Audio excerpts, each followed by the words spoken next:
Welcome back, Raider Nation. It's Joseph here for Zanny62. So with Friday's press conference out of the training camp facility in Henderson, we heard from Gus Bradley, Solomon Thomas, Trayvon Merrick, and Yannick Ngakoue. So let's start off with Trayvon Merrick. So Trayvon, coming out of the second round, is extremely grateful that he got picked by the Raiders, feels that this is a great team for him, is super excited about Gus Bradley. He said one of the things that he takes away from Gus Bradley is how impactful and how knowledgeable, but as well as how he captures the room during conversations with players. Second is Solomon Thomas. What was interesting about this conversation with Solomon during the press conference was the re-emphasizing of how impactful Gus Bradley is to the team, how excited they are to play for him, how much they respect the man. But he also touched on a couple of different subject matters, which happened to be mental health issues.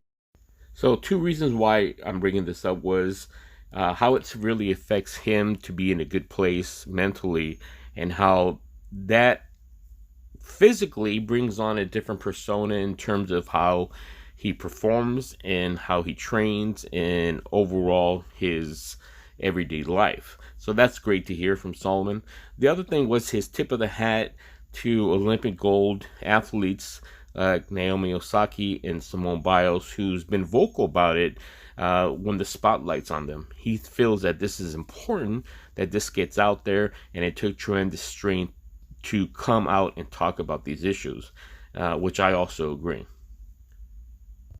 Now, during Yannick's presser segment, he was asked if he put on weight because he looked considerably different, and he attributed his physical stature to bringing back his trainer from 2017 when he was with the Jacksonville Jaguars, and that's a time where he felt he was in prime athletic levels and his ability was just at an all-time premium.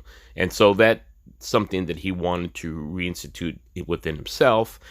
He feels invigorated to be in training camp, which he missed the last 2 years trying to get a contract with the Jaguars and dealing with things of that nature.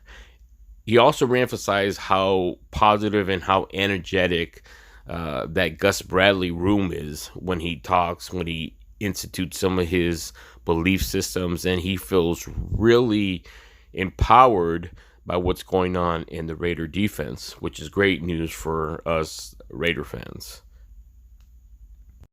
So, in speaking of Gus Bradley, one of the greatest things that Gus Bradley has brought to the team is his clean slate.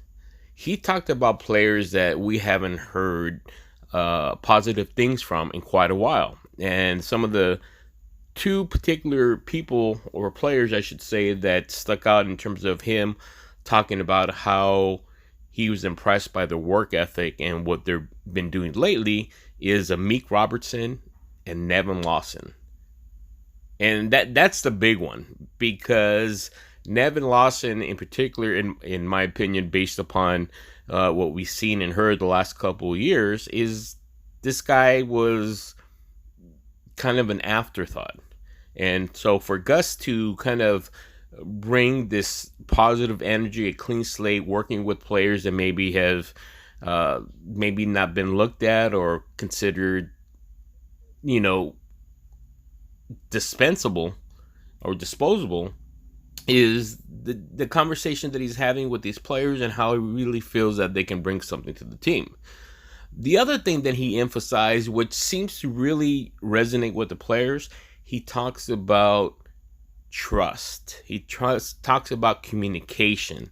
He kept re-emphasizing trust, communication, a sense of belief system, getting to know the players.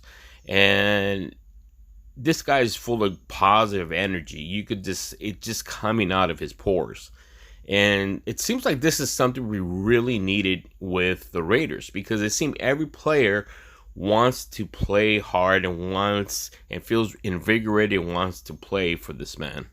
So this could be some of the intangible things that you don't even think about that Gus Bradley brings to the table. We know he's a great defensive coach, but now when you hear him speak and you hear him talk about the players and how players are responding to him, you can see why he was one of the top targets for the Raiders in terms of being a defensive coordinator. So that's all we have for today. Wasn't too long, hopefully. Keep it here on Zenny62. Don't forget to like and subscribe, and keep looking for vlogs by Joseph Armendariz, and we'll catch you next time.